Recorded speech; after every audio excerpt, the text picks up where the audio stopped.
Welcome back. Thank you for your company. When it comes to great rock bands, few can fill stadiums like INXS did at Wembley in 1991. Well, Richard Simpkin was a teenager when he first met INXS frontman Michael Hutchence, and they shared a truly incredible friendship that Richard recorded in his photographs. Let's welcome him this morning to Studio 10. Thank you. Thank you. Hello.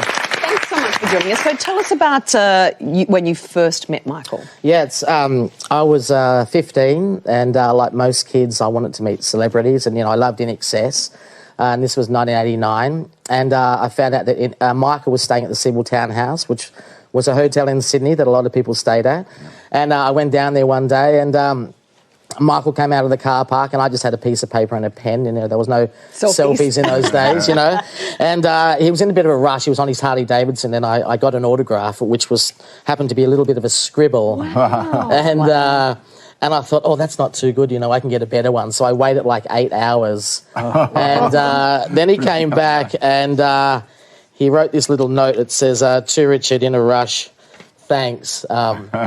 So I waited 8 hours for a better autograph, and that's how I met him. And we started talking, and I didn't know what charisma was, but there was something very special about him, Yeah, he definitely had that star power, didn't he? And it was the quintessential front man. He lived the full box and dice of the rock and roll lifestyle, the sex, drugs, and indeed the rock and roll. But you saw another side to him in your pictures and in your friendship. Tell us a bit about that. What was he really like? Well, he was a very, obviously charismatic person, a very kind person, very smart, funny, just a great guy to be around. I was just a kid, and a few months after I met them for the first time, I found out about that they were recording an album in Sydney, and I went down to the studios, and I was on school holidays, and I met INXS, and all 6 guys were fantastic, and they were doing an album, and I stayed there for a couple of weeks during my school holidays because, it was more fun than, doing other things. And then it came time to go back to school, and I said to my mum, I want to become a photographer.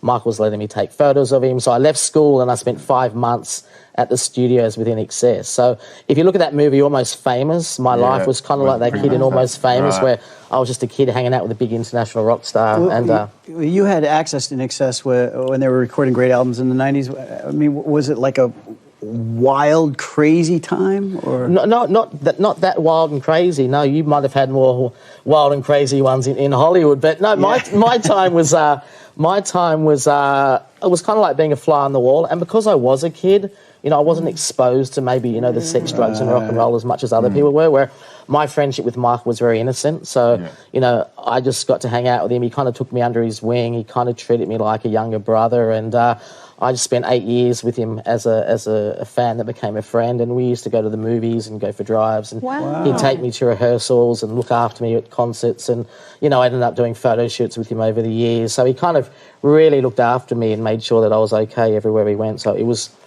pretty amazing. Yeah. Now, you have one of the last photos ever, I believe, taken with Michael. Yeah, Tell us. yeah, I do. Yeah, no, he came into Sydney in November 97, and I rang up his dad, Kel, who I was friends with, and he said, Mike and I are going down for a breakfast, on Thursday morning, which was the 20th of November.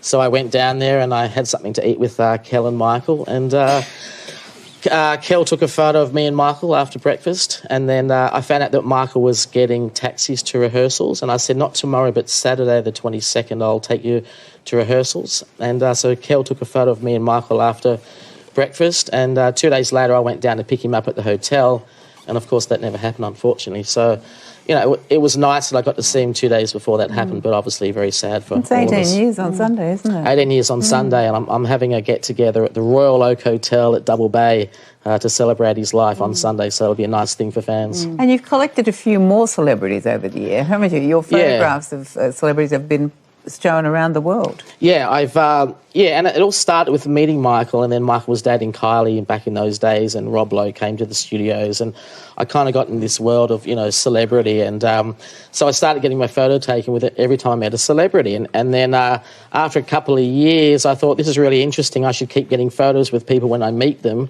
And then after 25 years of doing it, I've got this exhibition called Richard and Famous, and that now travels around the world. It was just in Brazil last month, and Poland and Spain, and it's an incredible collection of, it basically documents my life over 25 years, but I'm actually with celebrities over those 25 years. So, I've met Audrey Hepburn and the Dalai Lama. Before Instagram. Yeah, exactly. So it was And quite I presume innocent. you're doing a photo shoot of them, and then you always get a shot of yourself, do you? Yeah. So it's pretty amazing to meet everyone like that, and then having a little moment to get a photo after. So I was doing it.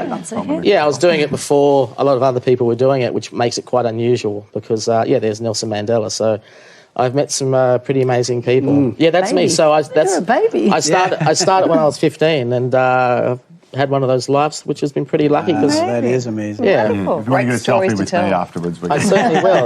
Yeah. I only get the big ones, so you're going to be in there. Yeah. Richard, thank you so much for joining us. We really Absolute appreciate pleasure. it. And the beautiful book of Richard's photos and stories about Michael Hutchence is called Michael in Pictures, and it's released by New Holland Publishers. There it is. Absolutely fantastic. Thank you once again, Richard.